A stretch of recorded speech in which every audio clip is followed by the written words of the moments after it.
বন্ধুরা, অনেক সময় এমন হয় যে হঠাৎ করে মোমো খাওয়ার খুব ইচ্ছা হয়, কিন্তু সেই পরিস্থিতিতে বাইরে থেকে মোমো কিনে নিয়ে আসাও সম্ভব হয় না, অথবা ঘরেও সেরকম মোমো বানানোর জন্য উপকরণ থাকে না।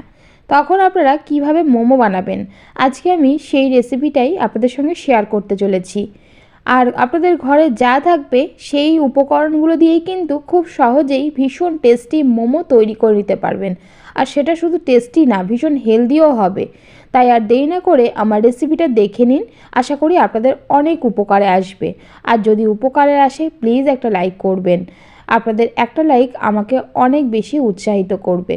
তো দেখুন, আমার এখানে হাফ বাঁধাকপি ছিল আমার ঘরে, তো আমি এখানে হাফ বাঁধাকপিকে এইভাবে রাফলি করে কেটে নিচ্ছি।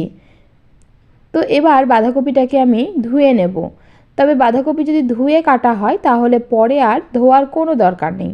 আমি এটাকে ধুয়ে কাটিনি, তার জন্য আমি এখন এটাকে একটা পাত্রের মধ্যে নেব আর নিয়ে খুব ভালো করে এটাকে ধুয়ে নেব। তো দেখুন, বাঁধাকপিগুলোকে আমি একটা পাত্রের মধ্যে তুলে নিচ্ছি আর এখন আমি বেশ ভালো করে জল দিয়ে ধুয়ে নিয়ে আসছি।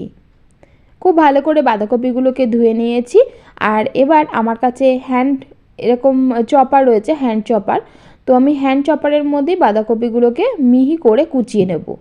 তবে আপনাদেরকে এখানে একটা টিপস বলে রাখি, যদি আপনাদের কাছে হ্যান্ড চপার না থাকে তাহলে আপনারা গ্রেটার দিয়ে গ্রেট করে নিতে পারেন বা কুড়ানি দিয়ে কুড়িয়ে নিতে পারেন, অথবা একদম মিহি করেই আপনারা কিন্তু কুচিয়ে নিতে পারেন বাঁধাকপিগুলোকে। আর দেখুন, বাঁধাকপিগুলোকে আমি বেশ ভালো করে কুচিয়ে নিয়েছি চপারের মাধ্যমে। তো এবারে এটাকে একটা পাত্রের মধ্যে নিয়ে নিলাম। তো একই রকমভাবে আমি দুটো ব্যাচে বাঁধাকপিগুলোকে চপ করে নিয়েছি আর এখন আমি একটা পাত্রের মধ্যে নিয়ে নিলাম। এবারে এর মধ্যে লবণ মাখিয়ে কিছুক্ষণ রেখে দিতে হবে। তো আমি এখানে ছোটো চামচের 1 চামচ মতো লবণ দিয়ে দিলাম।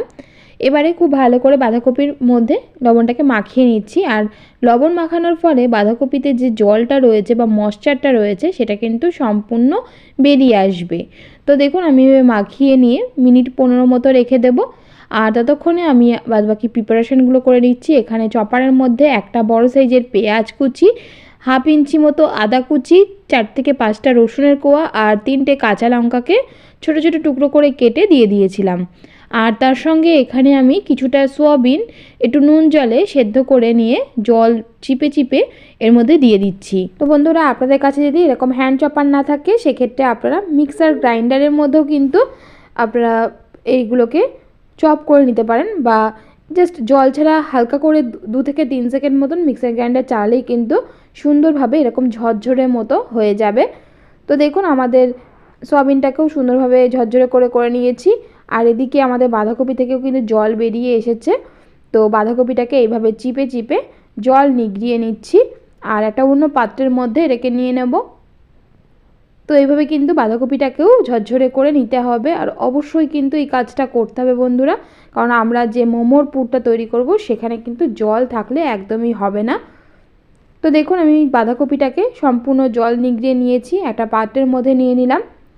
এবার এর মধ্যে বাঁধাকপিটার সঙ্গে সঙ্গেই বাদবাকি যে সয়াবিন, পেঁয়াজ, আদা, রসুন, কাঁচা লঙ্কা আমি চপ করে নিয়েছিলাম সেটাকে এর মধ্যে দিয়ে দিচ্ছি।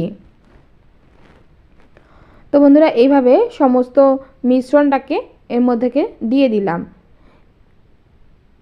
আর আপনাদের বলা হয়নি, আপনারা ঝালটা কিন্তু নিজেদের পছন্দ অনুসারে দেবেন। তো দেখুন, আমি এখানে এবার 2 চামচ হোয়াইট ভিনিগার দিয়ে দিচ্ছি। অবশ্যই হোয়াইট ভিনিগারটা দেওয়ার চেষ্টা করবেন, আশা করি প্রত্যেকের ঘরেই হোয়াইট ভিনিগার থাকে। আর সয়া সসটাও অবশ্যই দেওয়ার চেষ্টা করবেন। এগুলো আশা করি আপনাদের ঘরে থাকবে, যদি না থাকে সেক্ষেত্রে স্কিপ করতে পারেন, তবে দিলে ভীষণ টেস্টি হবে।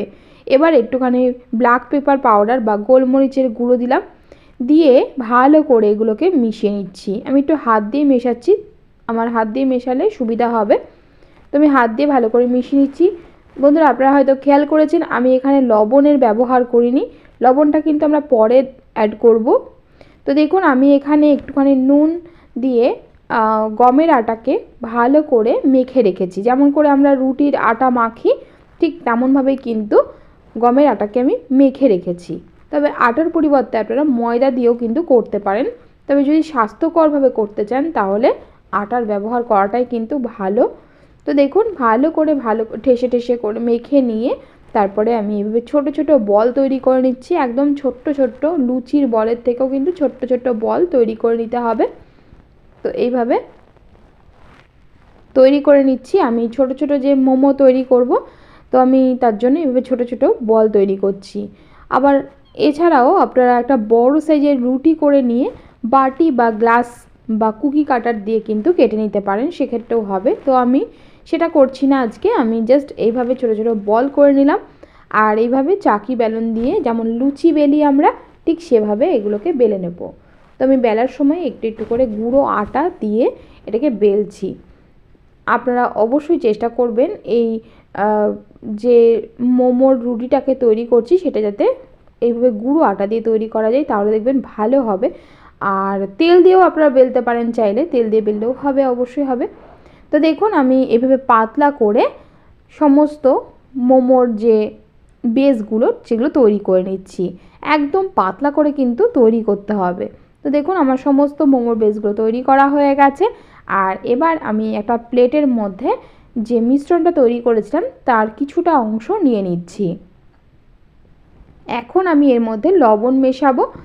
আর এইভাবে অল্প অল্প করে লবণ কিন্তু মেশাতে হবে। একবারে যদি পুরো মিশ্রণটার মধ্যে লবণ মিশিয়ে রাখেন তাহলে কিন্তু আবার জল বেরিয়ে যাবে। তো সেক্ষেত্রে আপনাদেরকে বলবো যে এইভাবে অল্প অল্প করে নুন মিশিয়ে তারপরে আপনারা মোমোগুলোকে তৈরি করবেন। তো আমি যতটা মোমো তৈরি করব ততটা পরিমাণ এখানে মিশ্রণটা নিয়ে তার মধ্যে একটু নুন মিশিয়ে নিলাম। এবার আমরা মোমোর পুরগুলো ভরবো। তার জন্য দেখুন আমি যে মোমোর বেস বা মোমোর জন্য যে রুটি করেছিলাম, তো সেগুলোকে এইভাবে তার মধ্যে এইভাবে আমি পুরটাকে দিলাম। দেওয়ার পর খুব সাবধানে মোমোগুলোকে তৈরি করব। তো আমরা যেমন শাড়ির কুচি তৈরি করি ঠিক সেভাবে দেখুন আমি ফোল্ডগুলো করছি। তো আপনারা একটু খেয়াল করবেন কিভাবে করছি, আপনারা আশা করি আরও পারবেন। তো আমি অত ভালো করে শেপ করতে পারি না মোমোর, যেমনটা পারি আপনাদের সঙ্গে তেমনভাবেই শেয়ার করছি।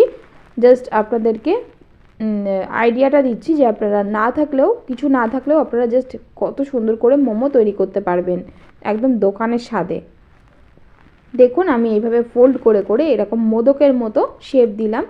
তো এইভাবে আমি সমস্ত মোমোগুলো তৈরি করব। তবে মোমোর কিন্তু আরও অনেক রকম শেপ তৈরি করা যায়, তো সেগুলো আপনাদের সঙ্গে আজকে আর দেখাচ্ছি না। আমি জাস্ট একরকমভাবেই মোমোগুলোকে তৈরি করছি আর সেগুলোকেই আপনাদেরকে দেখাচ্ছি। তো আমি আপনাদেরকে একটা মোমো দেখিয়ে দিলাম, বেশ ভালো মতো পুর দিয়েই আমি মোমোগুলো তৈরি করছি। বেশ অনেকটা পরিমাণেই পুর রয়েছে আমার, তো একটু বেশি পরিমাণে পুর দিয়ে যদি তৈরি করা যায় তাহলে কিন্তু খুব টেস্টি লাগে। আর দোকানে আপনারা যদি খান তাহলে সেক্ষেত্রে কিন্তু অল্প অল্প পুর দিয়ে দোকানে তৈরি করা হয়, তো অনেকেরই ভালো লাগে না। তো আপনারা কিন্তু বাড়িতে যদি তৈরি করেন এভাবে তৈরি করতে পারেন। আর যদি আপনারা নিরামিষভাবে তৈরি করতে চান তাহলে পেঁয়াজ রসুনটাকে স্কিপ করলেই হবে, শুধুমাত্র পেঁয়াজ রসুনটাকে বাদ দেবেন। বাদবাকি যা যা উপকরণ দিয়েছি সেগুলো দিয়ে আপনারা করবেন, দেখবেন আপনাদের মোমো এতটা টেস্টি হবে জাস্ট আপনারা ভাবতে পারবেন না। দেখুন আমি বেশ কয়েকটা মোমো তৈরি করে নিয়েছি। তো এইগুলোকে আমি এখন স্টিমে বসাবো। তো স্টিমে বসানোর জন্য আমি এখানে একটা কড়াইয়ের মধ্যে বেশ কিছুটা পরিমাণ জল দিয়ে দিয়েছি। আর জলটা বেশ হালকা ফুটেও এসেছে।